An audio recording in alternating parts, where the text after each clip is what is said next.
ভাইস্তে হ্যাঁ কই গেতাছো? এই যে সামনে যাইতেছি চাচা। এ মনে করো তোমার বাপ হ্যাঁ মনে করো একটা মেয়ে দিয়ে গেছে, মনে করবো মানে মনে করো মেয়ে খুব সুন্দর, মনে করো মেয়ে ঘর জমি জমা মেলা। কি বলতেছেন আবার বারে বারে বলতেছেন মনে করো মনে করো।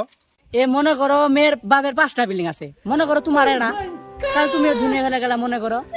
দু আবার মনে করো বলতেছে, যেটা রিয়েল সেটা কর না চাচা। মনে করো কথা আমার এড়াই, ওই মেয়ে সুখী গেলে মনে করো তুমি সুখী হবা। তু আবার মনে করো। আচ্ছা চাচা আপনি মনে করা কথাটা বাদ দিয়ে আমারে কথা বলেন। মনে করো এই কথা মনে করো বাদ দিয়ে রাখলাম না, বিয়ে তোমার উন্নতি করলে তুমি সুখী হবা, মনে করো এটাই মনে করো। না চাচা আপনাকে আর বুঝাইতেই পারলাম না, আপনি শুধু বলতেছেন মনে করো মনে করো। আচ্ছা মনে করা ছাড়া কথাটা বলেন চাচা। মনে করো বাপু আমি মনে করে কথা বাদ দিয়ে রাখলাম না, মনে করো তোমাকে আমি মনে করে দেবো না, মনে করো তুমি যাও গা, মনে করো আমি যাই। চাচা বুঝাইতেই পারলাম না চাচাকে।